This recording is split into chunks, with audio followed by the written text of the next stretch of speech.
Alors bon, pour le temps qui nous reste, eh ben, on pourrait en parler de ce qui nous reste, du temps, quoi. Tiens, regardez, hop, il passe. Vous voyez le temps passer ou pas? Regardez. Hein? Non? Vous voyez pas le temps passer? Oh, tant mieux. Bon, alors, puisque vous voyez pas le temps passer, j'en suis ravi, je vais vous dire comment ça passe. Le temps, en fait, ça vient de haut en bas, poum, ça tombe. Ça, c'est très facile à vérifier par le raisonnement, puisqu'en effet, là, on est dans le présent, hein, c'est le présent. Si on voulait retourner dans le passé, qu'est-ce qu'il faudrait faire? Il faudrait bien remonter dans le temps. Donc, si on doit remonter, c'est parce que le passé est plus haut que le présent, d'où le mouvement, hop, poum, le temps tombe. C'est clair, ça? Bon. Moi, ça me faisait complètement égal, qu'il tombe tant qu'il veut, je m'en fous, à la limite, bien fait pour lui. Le problème pour nous, dans cette affaire, le problème pour nous, c'est que tout ce que le temps emporte tombe avec lui. Avec le temps, les cheveux tombent, les dents tombent, j'ai un pied dans la... Alors, pourquoi est-ce que le temps tombe comme ça? En fait, c'est simple, c'est parce que, comme vous le savez, il passe surtout la nuit. Ah oui, vous savez bien que c'est la nuit qu'on change de date. Alors, certains vont me dire, oui, d'accord, mais en fait, quand même, la journée, les aiguilles tournent. C'est vrai. Vous avez bien observé, elles tournent en rond, donc ça sert à rien. Donc, le temps passe bien la nuit. Alors, la nuit, qu'est-ce qu'elle fait? La nuit, elle tombe. Le temps passe la nuit tombe, il tombe avec. Voilà pourquoi le temps tombe. D'accord?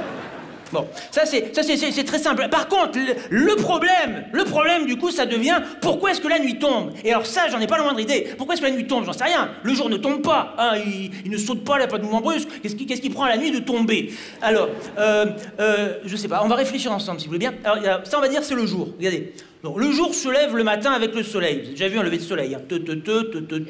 Hein. Bon, c'est très lent et très progressif. Voilà. Ensuite, il s'installe pour une bonne journée à peu près. Et le soir, il redescend avec le soleil. Vous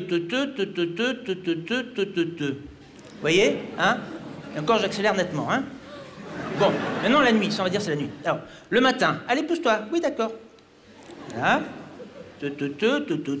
Bon, voilà. Et le soir, lorsque le jour se couche, normalement, la nuit devrait l'accompagner. Allez, c'est mon tour. Ouais, d'accord. Alors, t'as bien dormi? Oui, ça va. Et toi, ta journée? Ouais, ouais. Bon, les paroles, c'est n'importe quoi, hein, c'est une illustration.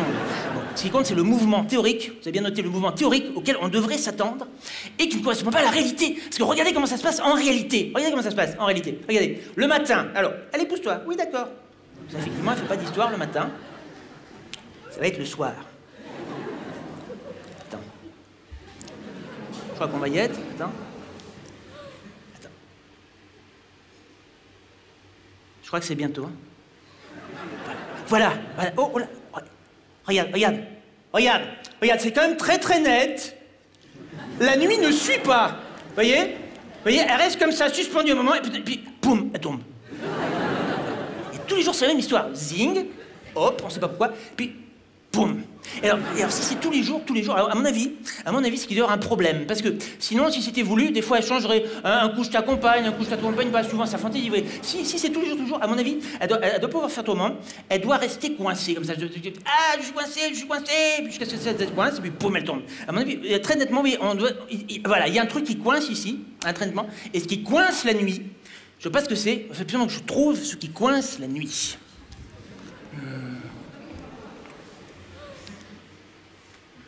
Tiens, pendant qu'on discute, qu'est-ce qui tombe? Oh, ça alors? La pluie tombe aussi. Or, la pluie, qu'est-ce que c'est? Mais la pluie, c'est le mauvais temps. Tout ça est lié. Tout ça se relie peu à peu. On tient un truc, on tient une piste. Attends, calmez-vous. Parce que, pourquoi dire que la pluie, c'est le mauvais temps?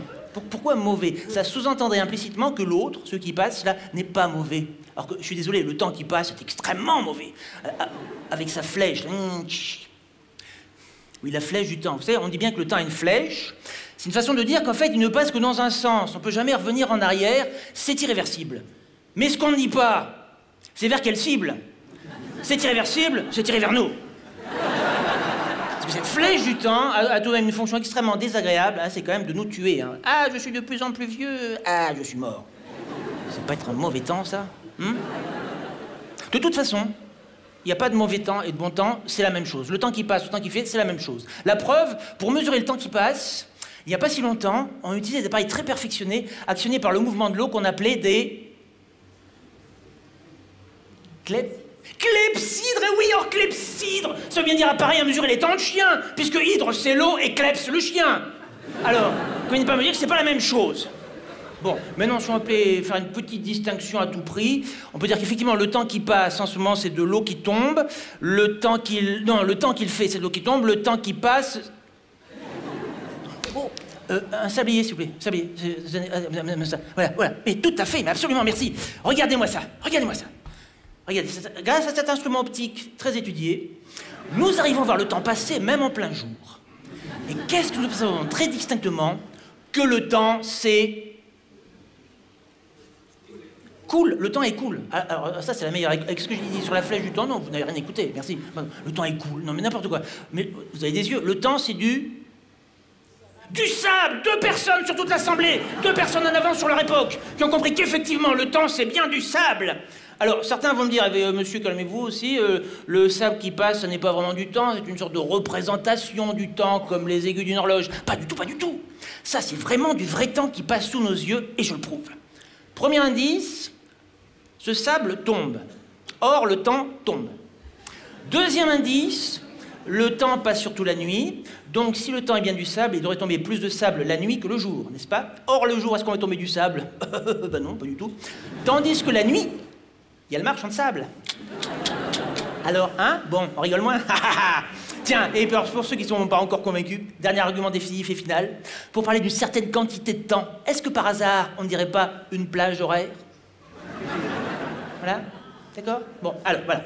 Donc, c'est définitivement acquis, le temps, c'est du sable qui tombe. Alors là, la théorie... Alors voilà, mais alors du coup, le truc qui coince la nuit, c'est quoi? Un grain de sable, tout simplement. Ça y est, on a une théorie complète. Voilà, c'est ça. La nuit, à force de charrier du temps qui est du sable, ça s'est mis dans les rouages et puis ça restait coincé. Ça a dû leur faire drôle la première fois qu'elle n'est pas descendue. La première fois qu'elle n'est pas descendue, ça devait être quand? Ça devait être il y a 65 millions d'années. Mais oui, je ne dis pas ça au hasard. C'est parce qu'il y a 65 millions d'années, vivaient encore des animaux très volumineux qui vivaient la nuit et mangeaient au petit matin. C'est pourquoi on les appelait les dinosaures. Et voilà qu'une nuit, ça aurait dû être la nuit, ils sortent comme ça et c'est pas la nuit. Je dis, mais c'est pas la nuit. Mais non, c'est pas la nuit, qu'est-ce qu'on fait? Bon, on y va quand même. Alors, ils sortent quand même comme si c'était la nuit, tu vois. Et une fois qu'ils sont tous sortis, c'est à ce moment-là que la nuit tombe.